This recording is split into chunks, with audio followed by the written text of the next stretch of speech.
teman-teman, di sini saya akan menjelaskan tentang apa itu asuransi. Di sini ada pengertian, unsur, dan jenis asuransi. Asuransi adalah produk pengelolaan keuangan yang bertujuan untuk melindungi nasabah atau peserta dari kerugian finansial yang lebih besar.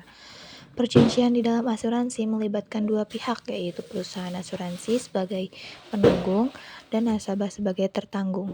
Tertanggung kewajiban membayar sejumlah premi asuransi untuk mendapatkan pertanggungan dari penanggung sesuai dengan produk atau polis yang dipilih. Ada beberapa produk asuransi yang bisa dibeli sesuai kebutuhan calon nasabah. Apa itu asuransi? Menurut Undang-Undang Nomor 40 Tahun 2014, asuransi adalah perjanjian antara dua pihak, yaitu perusahaan asuransi dan pemegang polis. Pembayaran premi ini dilakukan untuk mendapatkan jaminan tertanggung dan pergantian biaya atas berbagai macam resiko, seperti resiko kerugian, kerusakan, atau kehilangan yang diberikan oleh perusahaan asuransi selaku penanggung. Jadi, fungsi asuransi adalah berperan sebagai proteksi atau perlindungan terhadap keuangan. Pengertian asuransi juga menurut Kamus Besar Bahasa Indonesia, asuransi adalah pertanggungan, perjanjian antara dua pihak, pihak yang satu kewajiban membayar iuran dan pihak kedua yang berkewajiban memberikan jaminan sepenuhnya kepada membayar iuran apabila terjadi sesuatu yang menimpa pihak pertama atau barang milik sesuai dengan perjanjian yang dibuat.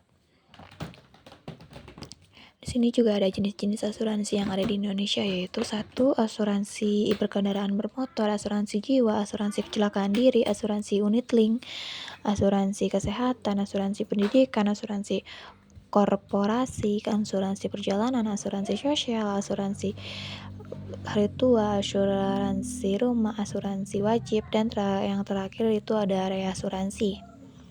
Unsur-unsur asuransi itu ada 5, yaitu penanggungan dan bertanggung jawab, polis asuransi, premi asuransi, klaim asuransi, uang pertanggungjawaban atau santunan.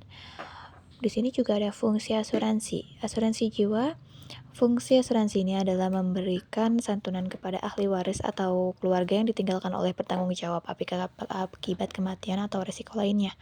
Asuransi kesehatan, yaitu fungsinya adalah sebagai potensi finansial dari mahalnya biaya perawatan dan pengobatan rumah sakit. Asuransi kendaraan bermotor, fungsi asuransi ini adalah memberikan biaya pengganti apabila kerusakan atau kehilangan pada kendaraan. Asuransi pendidikan, yaitu fungsinya adalah untuk mempersiapkan biaya pendidikan anak. Asuransi properti sebagai adalah melindungi hunian dari resiko yang bisa terjadi seperti kebakaran, kebanjiran, hingga kemalingan. Dan yang terakhir ada unsur-unsur asuransi. Asuransi syariah adalah jenis asuransi yang pelaksananya secara kerjanya disesuaikan dengan syariat Islam. Tidak seperti asuransi konvensional, perlindungan yang diberikan oleh asuransi syariah merupakan pengelolaan sharing shift. Jadi nasabah asuransi syariah akan saling membantu untuk menanggung resiko kerugian yang dialami. Premi yang dibayarkan setiap bulannya disebut sebagai dana kontribusi, nantinya akan dipakai untuk membantu kerugian yang dialami oleh pemegang polis lainnya. Sementara perusahaan asuransi hanya berperan sebagai pemegang amanah dan pengelolaan dana kontribusi tersebut, bukan sebagai penanggung risiko seperti pada asuransi konvensional. Mungkin segitu saja yang bisa saya sampaikan, kurang lebihnya mohon maaf. Terima kasih.